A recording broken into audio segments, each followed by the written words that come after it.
안녕하십니까. 6.25 기똥이 인사드립니다. 충성!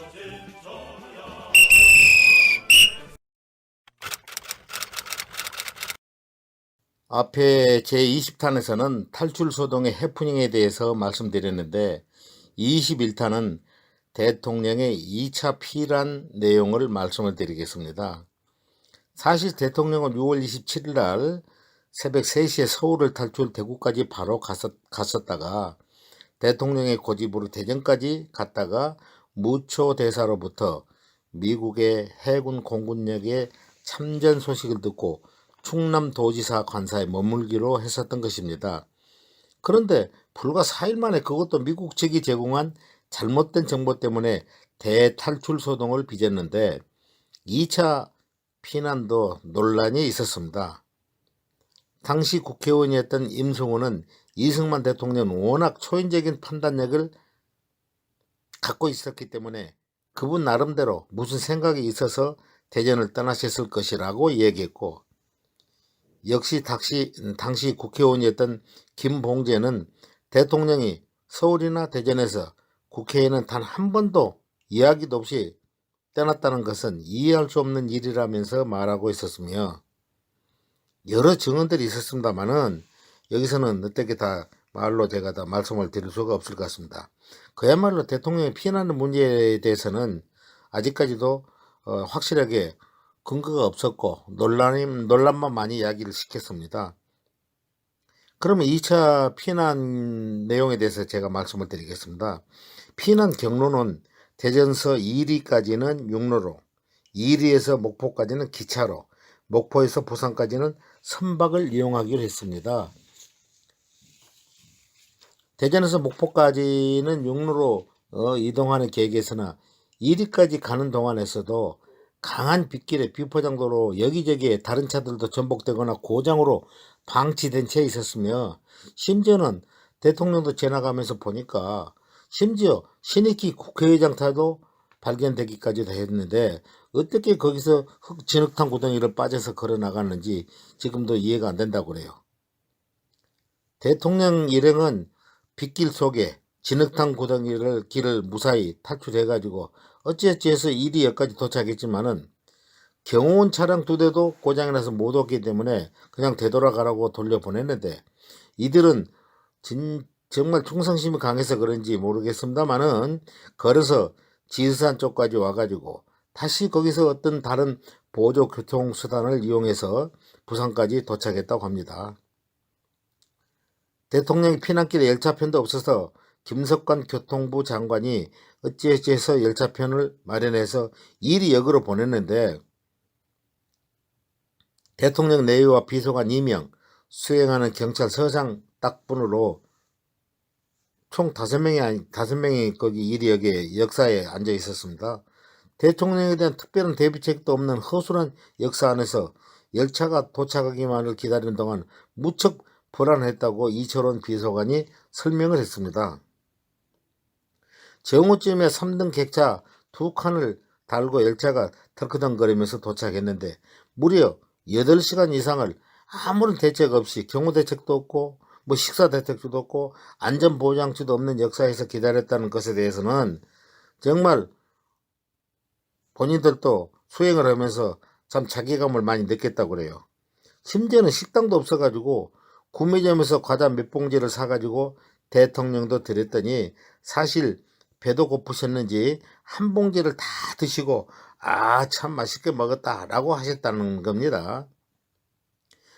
목포까지도 참 길고 지루한 기찻길 여행이었는데 기차가 빨리나 가겠습니까? 철길 사정도 안 좋았고 차량 내부 상태도 엉망이었고 덕커덕거리면서 갈 수밖에 없었죠. 그래서 대단히 많은 시간이 걸렸다고 그래요. 목포에서 부산까지는 정말 힘든 백길이었습니다. 후방 지역에는 시도 때도 없이 준동하는 공산 게릴라들이 피해서 가느라고 그런 험한 계획을 세웠다고 합니다만은, 목포에서 해군 주철규 소령이 함장으로 있고 30명의 성조원이 탈 수 있는 아주 작은 함선이었는데 소해정에서 내부도 비좁은 배를 타고 거기 승조원들 30명에다가 대통령 부부와 비서관 2명, 그래서 단 4명만 추가로 타고 갔는데 누울 자리도 없기 때문에 전부 다 쪼그려 앉아서 갔다고 그래요.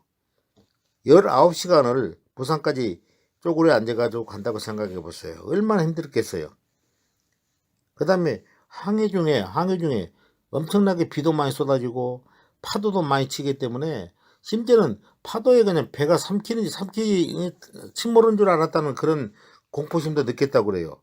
그런데도 대통령은 7순의 고령인데도 그다지 지친 기색도 보이지 않았지만 프란체스카에서는 몇 차례 토하고 거의 정신을 잃은 상태였다고 그래요. 얼마나 길고 긴 외로운 피난길이었습니까? 슬프고 한심한 피난길이었겠습니까? 이거는 대통령이 움직이는 건 사실 천도와 같은 거 아닙니까? 그건 대통령이 지금까지 보면은 서울에서 수원까지, 수원에서 대구까지, 바로 또 대전까지 왔다가 또 다시 대전에서 지금 2차 이동하는 거 아닙니까? 탈출 러시. 그래서 1위를 거쳐서 1위에서 기차로 목포까지, 목포에 다시 또 부산까지 19시간 동안 그 작은 배를 타고 갔다는 것에 대해서는 지금 우리가 생각해도 야, 참 한심하구나 이런 생각이 듭니다. 그래서 7월 2일 오전 11시쯤 부산 부두에 도착하니까 경상남 도지사 양성봉 씨가 부부가 같이 나오긴 했는데 차가 없이 걸어서 왔더래요. 그때 수행원 중에서 미국 회사에 고문으로 있던 갈홍기 박사를 아는 사람이 있었는데 회사 차를 끌고 나와서 경남지사 관사로 갔는데 대통령은 부산에서 일주일도 머물지 못하고 7월 9일에 다시 대구로 또 올라갔대요. 그래서 대구로 올라가서 조재천 경상북도 도지사 관사에서 전시국정을 챙겼다고 합니다. 한편 정일군 참모총장이 취임 후에 우리 군의 전장관리, 전투 상황관리, 우리 군의 독자적인 행동이 대폭 축소돼서 유엔군의 공식 참전으로 금강 방어선 전투부터는 유엔군 관리하에 이루어지기 시작했다고 봐야 할 것입니다. 7월 7일 미국의 군사적 조치는 유엔 안전보장이사에서 한반도의 유엔 군사 활동을 위해서 미국의 최고 지휘권을 이임하는 계를 채택함으로써 메가더 사령관은 극동군 사령관에서 유엔군 총사령관으로 직함이 바뀌었어요. 그리고 임명이 됐고 권한도 더 강화되고 국제적으로 커졌겠잖아요. 그래서 유엔군 파견이 결정된 것에 대해서 이로써 한반도에서 유엔군의 군사지휘권은 메가더 원수에게 주어졌으며 한국을 지원하기 위해서 16개국에서 군대를 보내게 되었고 이때 한국의 이승만 대통령도 한국군에 대한 작전지휘권을 메가더 사령관의 요청으로 유엔군 사령관인 메가더에게 이양한다는 각서를 7월 14일 날 써주었는데 쉽게 설명드려서 전쟁이 끝나고 나서는 우리의 작전권을 다시 우리한테 돌려주라. 안 그러면 전쟁 중에 발생된 여러 가지 국제적인 문제, 국내적인 문제 이런 것을 어느 정도 단서 조항을 달아가지고 써줬으면 모르는데 그냥 백지수표하고 똑같이 그렇게 써줬다고 그래요. 그래서 정일군 참모총장의 역할은 대단히 축소가 되어 있지만은 가장 중요한 임무는 한국과 미군 간의 강력한 작전 조율, 그 다음에 유엔군 사령관의 관리하에 한국군에 대해서만 지휘통제권 권한만 행사하는 제한된 임무를 수행할 수밖에 없었다고 그래요. 단서 조항이 없는 작전권 이양의 문제가 지금까지도 우리 군의 작전 통제권을 다시 회수해야 된다. 이런 문제로 여러 가지 말이 많지 않습니까? 그리고 요즘에도 한미합동훈련 같은 거 할 때도 보면 작전권 이양을 할 것에 대비해서 우리 한국군 사령관이 모든 작전을 통제해서 훈련하고 있는 그런 경우도 있지 않습니까? 그래서 여기까지 설명을 드리고 다음은 그 간수들, 쉽게 말 죄수들이 교도소에서 난동 사건에 대해서 어떻게 이루어졌는데 간단히 말씀을 드리겠습니다. 증언은 역시 국방부 정훈국장이었던 이성근 대령에게 듣는 것이 좀 괜찮을 것 같아서 그 사람이 증언한 내용을 제가 인용해서 말씀을 드리겠습니다. 증언 내용입니다. 저는 7월 1일 새벽에 성남 성남장에서 잠시 눈을 붙이고 있는데 충남도지사 관저에서 국무회의가 열리고 있다면서 급히 오라는 호출이 왔어요. 성남장에서 지사 관저로 가는 동안에 벌써 대전시가 발칵 뒤집힌다는 것을 보았어요. 모두가 제정신이 아니에요. 나는 대뜸 신 국방부 장관을 보고 대체 누가 적고를 만들었습니까? 대전시는 우리가 책임을 진다고 하지 않았습니까? 대전시는 우리가 책임을 진다고 하지 않았어요. 하고 대들었더니 묵묵무답이에요. 아이고 참, 지금 생각해봐도 웃기는 일 아닙니까? 감히 국방부 장관에게 일개 대령이 이런 식으로 대들어요. 이것은 제가 보니까 이성근 대령이 자기 말을 하다 보니까 좀 이렇게 강하게 좀 이야기했던 것 같은데, 사실은 그렇지 못할 그렇게 하지는 못했을 것이다 하는 생각이 제가 들기도 합니다. 그래서 옆에 있던 백성욱 내무부 장관이 지금 그것을 따져보았자 무슨 소용이 있겠소? 사태를 수습하라고 당신을 부른 거요? 라고 했어요. 그러자 신 장관도 가만히 눈을 감고 듣고 있던 차에 답답했는지는 모르지만은, 그러면 자네 한번 방안을 좀 말해봐 하면서 재촉을 하더래요. 그래서 나는 대충 다음과 같은 견해를 말했습니다. 즉 문제는 대전 형무소에 있는 2,000명의 적색 소감자들인데, 지금 형편 같아서는 이자들이 폭동을 일으킬 것 같으니 이것을 절대 막아야 한다. 그래서 정부 일부는 적의 보복 조치를 피해 철수는 했지만 군대는 끝까지 대전시에 남아있다는 것을 빨리 알려서 민심을 가라앉혀야 한다고 말했죠. 군의 마이크 차를 동원해서 가도 방송을 하고, 대전 방송국은 내가 직접 가서 방송하겠다고 이야기했더니 그렇게 하라고 해요.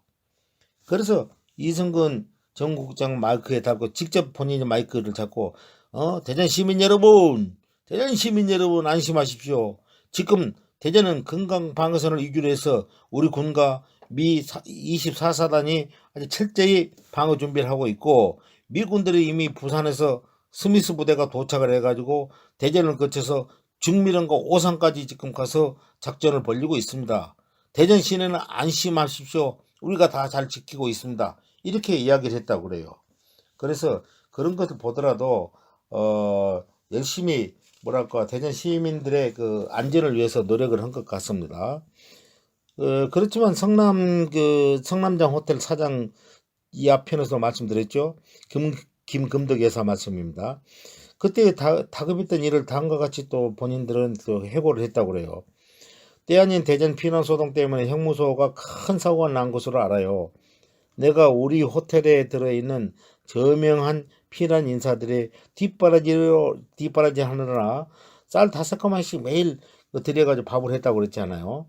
눈코 뜰 수 없이 바쁘는데 이웃에 있던 대전교도소 서무과장이 그 김모수라는 분이 나를 찾아와서 쓸데없는 짓 하지 말고 피난 갈 궁리나 해요. 우리 직원들은 모두 다 피난 갔어요. 이러더랍니다. 그래서 깜짝 놀래가지고, 그러면 교도소 안에 있는 그 죄수들은 어떻게 하냐 이렇게 물어봤더니 문 밖에다 문을 다 잠그고 열쇠로 크게 잠그고 전부 다 피난 갔다고 그래요. 그렇게 답변을 듣고 이거 큰일 나겠구나 이런 생각을 했다고 그럽니다. 그래서 7월 1일까지 정부 기능이 완전히 공백 상태 아닙니까? 왜냐하면 대통령은 부산에 가 있고 정부 강요들은 대전에 있고, 그러니까 얼마나 참 힘들었겠어요. 그래서 한강 남한에서 지원작전을 펴고 있는, 만약에 죄수들이 폭동을 일으켜 가지고 교도소를 탈출했을 때 우리 국군의 잔존병력은 완전히 퇴로가 끊겨서 엉망이 될 것이고 많이 큰 피해를 입을 것이고, 이미 미 24사단이 대전을 거점으로 해서 금강 방어선에 배수진을 치고 있는데, 그렇게 되다 보면 결국 낙동강 교두보까지 설치를 할 수 없다고 생각을 해는 참 어려운 고비에 도달해 있었다고 그래요. 그래서 이런 것을 풀기 위해서는 어떻게 하겠습니까? 정말 일단 교도소부터 안정화를 시켜야 되지 않겠습니까? 그래서 그나마 다행인 것은 부산항에 안착을 한 대통령이 7월 2일부터는 전화로 대전의 정부 기능을 빨리 구축해라. 그렇게 하면서 그 현장을 장악했다고 그래요, 전화로. 그래서 1일 저녁에 미 지상군 선발대 스미스 기동부대가 부산에서 대전에 도착을 하는 것을 보고 또 방송 가도 방송을 하는 걸 보고 라디오 방송국에서 말하는 이야기를 듣고 이런 대전 시민들도 안도의 숨을 내쉬었다고 그래요. 그러지만 이미 교도소 안에서 분위기는 그렇지 않은 듯 했다고 그래요. 교도소에서 내부에 갇혀 있는 사람들이 전부 다 들고 일어나고 교도소 그 정문을 좀 흔들고 막 부서뜨리려고 난리를 쳤다고 그래요.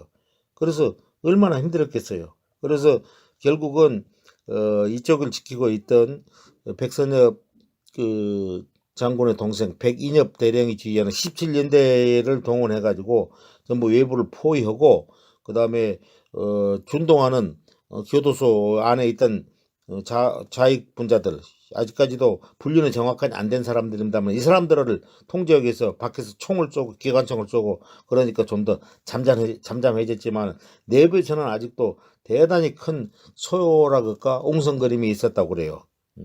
그래서 안 되겠다 싶어 가지고 정일권 참모총장의 이름으로 계엄 선포문을 그때 다 발표를 했다고 그래요. 그 날짜가 7월 8일이니까 발표 내용을 보면 이랬다고 그래요.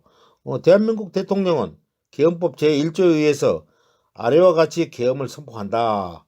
이유는 북한 괴뢰 집단의 전면적 불법 무력 침공에 대하여 군사상에 필요한 조치와 안녕 질서를 유지하기 위함이 되고 종료는 비상계엄이며 지역은 전남북도를 제외한 남한 전 지역이다.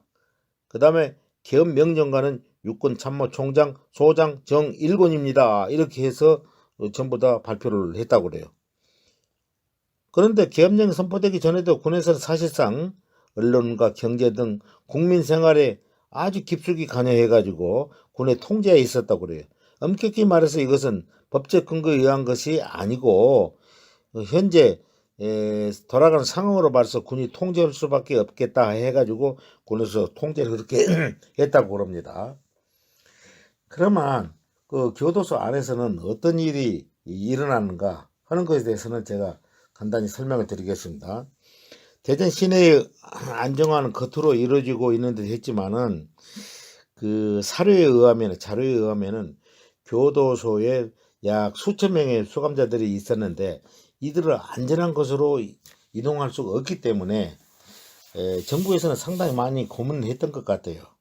그렇지만 누구의 지시였는지 모르지만은 이들의 처리를 위해서 이미 열차로나 육로로 다른 버스나 이런 곳으로 도저히 수천 명이 된 사람들을 이동할 수가 없기 때문에 집단 학살하는 쪽으로 방향을 잡고 선택을 했던 것 같아요. 그래서 대전 동구 낭월동 13번지 산내 지역에 골평골이라는 곳이 있는데 골령골 대전 동구 낭월동 13번지 산내에 골령골에 집단 학살이 진행되고 있었다고 그래요. 1950년 6월 28일부터 시작됐다고 그래요. 그래서 이게 3차에 걸쳐서 대전 교도소의 수감자와 지역 주민 등 최소 1800명에서 7000명이 집단 학살된 지역은 그야말로 눈으로 볼 수가 없는 진짜 정치범이고 사상범이고 좌익으로 분류하고 정당한 재판 절차 없이 집단 이런 사람들을 집단 학살을 했다고 그래요. 그래서 3차에 걸쳐서 7월 17일까지 했다고 그럽니다. 더군다나 7월 17일경부터는 7월 6일부터 17일까지는 영등포구 서대문 형무소, 수원 형무소에서 그냥 기차로 쭉 가석방 돼가지고 내려오는 사람들을 열차를 타고 내려오다가 대전역에서 연행된 사람들하고 공주, 청주교도소의 일반 제도사, 그 다음 서산경찰서 보도연맹원 등으로 대전 형무소에 수감되어 있었던 3,700여 명이 끌려가서 학살된 것으로 기록되어 있었다고 그래요. 이것은 확실하게 제가 말씀드릴 수 있는 것은 주한 미국 대사관의 육군 무관 밥 에드워드 중령이 1950년 9월 23일 작성한 A1 등급 보고서에 그러니까 A1이란 건 탑 시크릿이라는 거래요. 특급 비밀이라고 그래요. 이 보고서인데 한국에서의 정치범 처형 문제에는 서울이 함락되고 난 뒤에 교도소 재소자들이 북한군에 의해 석방될 가능성을 방지하고 공산당 우두머리와 좌익 극렬 분자를 처단한다는 것이 확실한 명분이라고 기록되어 있다라고 이렇게 기술을 했어요. 그래서 가해자인 충남지구 방첩대, 제2사단 헌병대, 대전교도소 교도관, 지역경찰관 등이 30m에서 180m에 이르는 각각의 구덩이 8곳을 연결한 길이가 무려 1km에 달하는 골령골에서 집단 학살이 자행된 무덤은 세계에서 가장 긴 무덤이 지금까지도 되어 있다고 그래요. 당시 M1소총은 형무소 특별경비대원들이, 칼빈소총은 경찰관들이, 45구경 권총은 헌병대가 사용해서 좌익들을 학살한 것으로 증언하고 있으며, 그런데 역사는 돌고 돌며 언덕이 있으면 또 내리막길로 나온다는 말이 있는 것처럼 대전 산내 골령골 집단 학살 사건의 현장 지휘 책임자 심용현 2사단 헌병 중위, 정재환 대전지방검찰청 검사, 2사단 헌병사령관, 그 다음에 송해찬 대령, 재단교도소 이준영 교도관 등은 그 후로 처벌받지도 않고 오히려 우대를 받았다고 그래요. 심영호는 중령으로 예편한 후에 성신여자대학교의 총장과 이사장을 역임했고, 송해찬은 육군 중장으로 예편해서 대한민국 내각 수반을 역임했으며, 정재환은 법무부 차관을 역임하고 동아대학교를 설립하고 부와 명예를 누리며 행복하게 살다 생을 마감했지만은 한국전쟁이 끝나고 46년간이 지난 지금이야 이것이 감춰졌던 비밀이 여부에 알려지게 된 것은 1996년도인데 미국의 기밀 문건이 해제되면서부터 이게 세상에 알려졌다고 그래요. 얼마나 다행스러운 일인지 모르겠습니다. 한편으로 금강방어선 전투 시에 북한 인민군이 대전 시를 점령한 후에 대전교도소를 인민교화소로 사용하면서 대전 충남 일대의 공직자와 교사, 청년단원, 우익인사 또 6,800명을 역으로 또 사살을 해가지고 멀리 시체를 유기할 수가 없기 때문에 주변에 큰 4개의 우물에 일부 다 집어넣고 나머지 거의 6천여 명은 그냥 밖에다 내깔려 놓고 도망갔다고 그래요. 그러니까 결국은 주고받고 했던 거 아닙니까? 피해는 죄도 없는 양민들, 그 다음에 아직까지 확실하게 사상이 분리되지 않는 좌익인지 우익인지 분리되지 않은 사람들이 전부 다 사망을 했다고 그래요.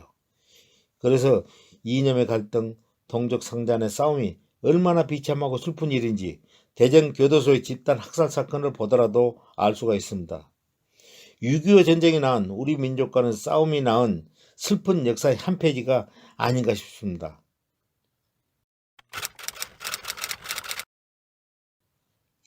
이제 21탄을 마치고 제22탄을 예고하겠습니다. 22탄은 미 제34연대의 붕괴와 미 제24사단의 금강방어선 혈전에 대해서 말씀을 드리겠습니다. 구독자님 여러분, 오늘도 구독 신청과 좋아요를 눌러주시기 바라며 6.25 길동이는 물러갑니다. 안녕히 계십시오. 충성!